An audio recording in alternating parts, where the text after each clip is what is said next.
Rest. We were not made to rest. We go on, unflinching, unstoppable, unending in our strength.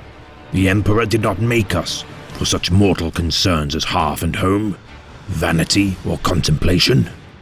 We are his engines of war, his hammers, beating out the fabric of existence into a vessel fit for mankind to inhabit.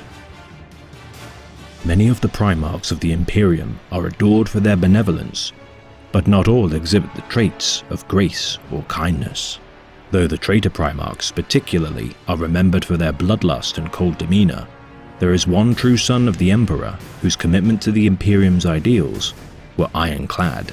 A Primarch whom, should he achieve his goals and duties without fault, would care not how the subjects of the Imperium would see him. A taskmaster and courageous leader, this Primarch led his legion as a harsh but fair commander. Primarch of the 10th Legion, Ferrus Manus. As the sons of the Emperor were scattered throughout the stars, Ferrus Manus's pod would land on the feral world of Medusa, impacting on the highest mountain, Karashi, the ice pinnacle. The capsule shattered the mountaintop, burying itself deep into the ice. Medusa's surface collapsing, reforming and shifting with the arrival of the Primarch. Growing in solitude, Ferrus would inspect the markings on his pod embossed with an X.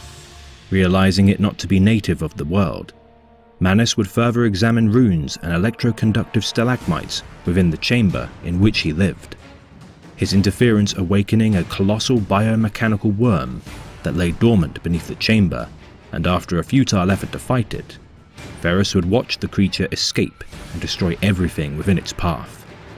The young boy would swear that one day it would die by his hands. The boy would then observe the world outside, seeing humans in the distance but remaining hidden from their gaze.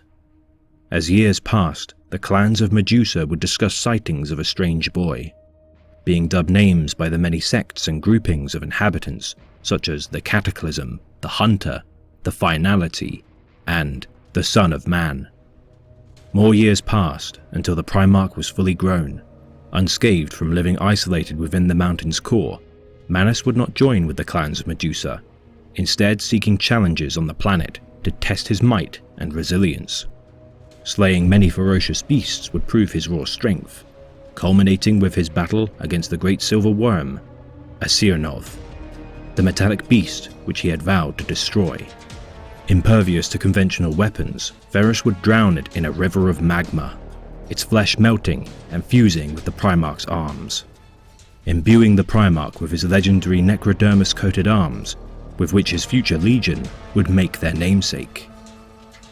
Returning to the clans and tribes, Manus would divulge his knowledge of technology, advancing their stunted civilization and allowing Medusa to prosper under the rule of his iron grip.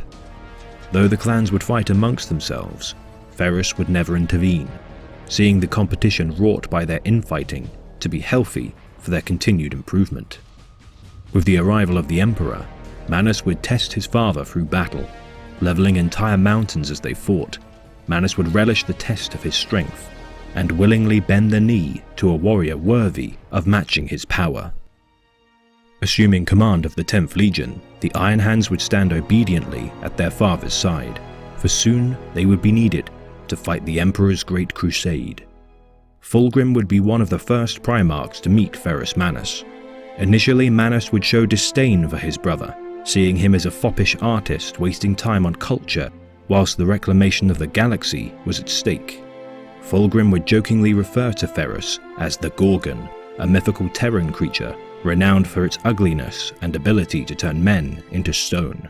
The moniker would resound throughout the Imperium as fitting for the Primarch of the Iron Hands, the Legion bringing untold thousands of planets into compliance due to their Primarch's remorseless and relentless drive to fulfill the will of his Emperor, purging every weak link in his chain of command or non-compliant world in pursuit of strengthening the Imperium.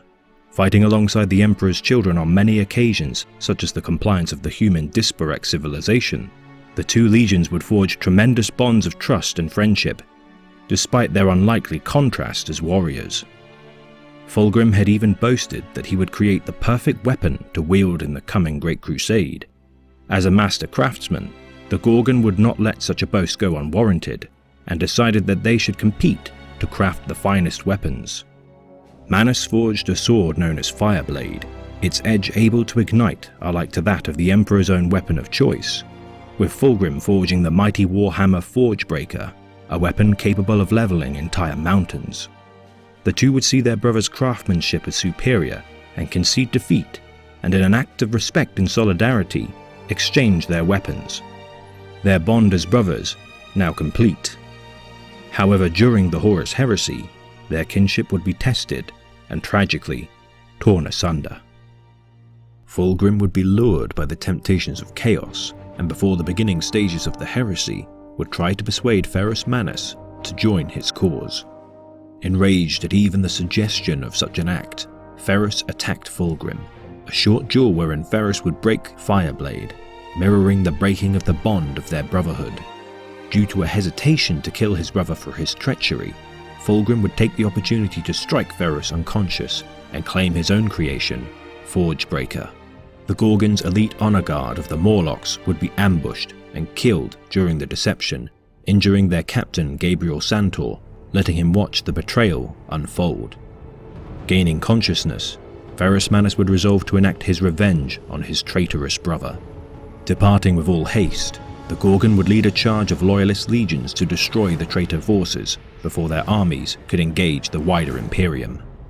With the aid of the Salamanders, Raven Guard, Night Lords, Iron Warriors, Word Bearers, and Alpha Legion at his command, they would quash the traitor legions of the World Eaters, Death Guard, Sons of Horus, and Emperor's Children with overwhelming force of numbers. The battle would take place on Istvan V, with the loyalist initial waves of Vulcan, Corvus Corax, Ferrus Manus and their respective legions engaging the traitors. With victory assured, should their loyalist inbound legions be at their side, their trust in their brothers would be misplaced. As the second wave descended upon Istvan V, they would show their true colors. With the strength of 8 traitor legions, they would crush the loyalists. Istvan V was no longer a battle, it was a massacre. In an act of desperate defiance, Ferrus Manus would command his men to kill as many Emperor's children as they could. The Gorgon would face his brother Fulgrim again in battle, but this time only one Primarch would survive. Ferrus wielded Fireblade, reforged by his hand for one purpose, to end Fulgrim's life. Fulgrim would fight with the Leia Blade, a demon-infused sword which would aid Fulgrim's strike, cutting the head from the Gorgon's neck. With news of Ferrus Manus' death, Roboute Guilliman of the Ultramarines would grieve at the loss of his most favoured brother, with even Horus Lupercal claiming the Gorgon's skull and rambling to its facade, confiding that he lamented Ferrus' choice not to stand by his side during the Great War to end the Imperium. Though later in the heresy, in a final act of defiance, Manus would be reborn during the Battle of the Webway by the Emperor himself, fighting alongside the fallen heroes of the Imperium as a blazing spectre against the demonic hordes. The skull of Ferrus Manus would be returned to the Iron Hands. To this day, it rests upon the altar of the Eye of Medusa, guarded by the chapter's stalwart Hellfather. They are not my hands. This fact is forgotten by my brothers. Inexplicably, it has always seemed to me. The hands are strong, to be sure, and have created great things for us all, but they are not mine, and that counts for something. They forget that the silver on my arms comes from a beast that I vanquished. It is the mark of a great evil that I ended, and yet it persists within me. I would struggle to remove it now. I will not remove the silver from my flesh because I have learned to depend on it. The fault is with my mind. I rely on the augmentation given to me by my metal gauntlets, so much so that the flesh beneath them is now little more than a distant memory. A day will come when I will strip it from me, lest I lose the power to master myself forever. Already my legion's warriors replaced their shield hands with metal in my honor, and so they are too learning to doubt the natural strength of their bodies. They must be weaned of this practice before it becomes a mania for them. Hatred of what is natural, of what is human, is the first and greatest of the corruptions. so I record it here. When the time comes, I will strip my hands of their unnatural silver. I will instruct my legion to recant their distrust of the flesh. I will turn them away from the gifts of the machine and bid them to relearn the mysteries of the flesh, bone and blood. When my father's crusade is over, this shall be my sacred task. When the fighting is done, I shall cure my legion and myself.